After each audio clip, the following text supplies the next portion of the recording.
the Lotus 125 Imola.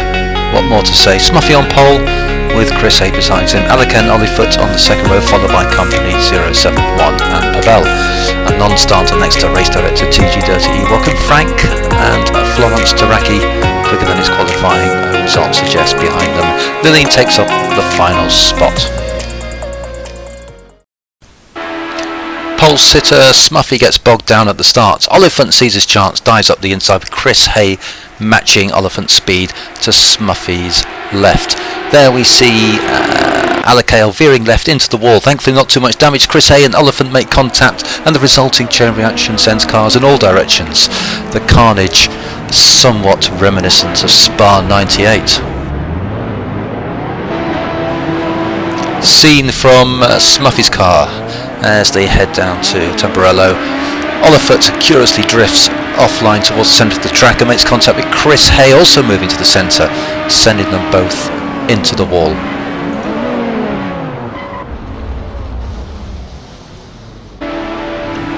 Now riding with Pavel. Both he and company 071 get a launch control light start, swap James Whitehead. Pavel then swerves into the centre of the track, contacting 071, who then sends Alakale into the wall.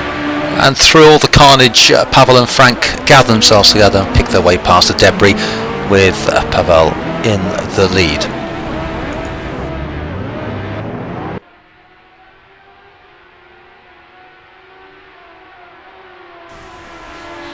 Exiting Villeneuve, Pavel goes wide onto the grass. Frank sides past, taking the lead after struggling in testing. This is welcome news for his team.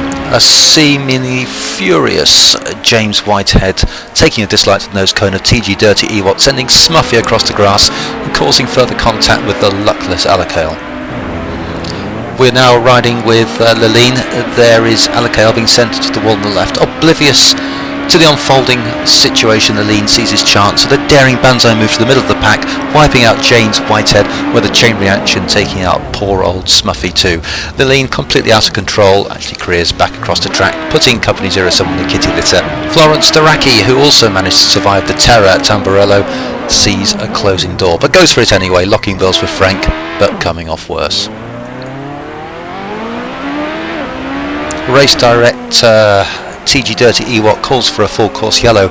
Post-race, the stewards found that Alakale and Frank had removed their radios to save weight and continued at racing speeds. Frank, thinking all those Christmases came at once, passing 7 cars in the run-up to Piratella, shrugs his shoulders and continues at warp speed. In car with Alakale, equally oblivious and asking no questions, passes the yellow queue and proceeds to hunt down Frank. Lap 8, Smuffy starts the pit stops rolling.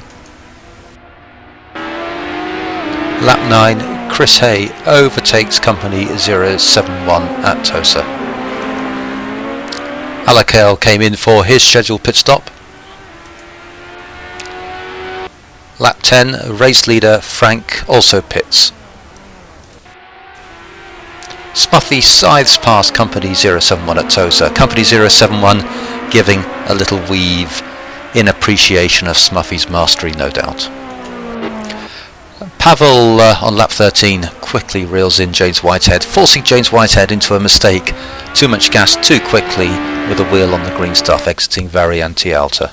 Exiting Ravazza, James Whitehead unexpectedly slows, allowing TG Dirty Ewok past. With the guidance of race engineer, the problem seems to be sorted and he gets back on his way. Lap 16, company 071 gets past Frank and begins to chase down Alakale. Smuffy also gets a good run out of Ravazza and takes Chris Haye for 4th. Smuffy is now fast charging and reeling in Alakale to get on the same lap as the leader. Finally, Alakale, victorious, crosses the line, followed by company 071, a very good drive from him.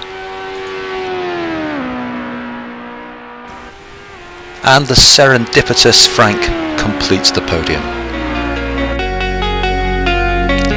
The amazing Lotus 125 at the legendary Imola, a very eventful event and a few lessons learnt, I am sure.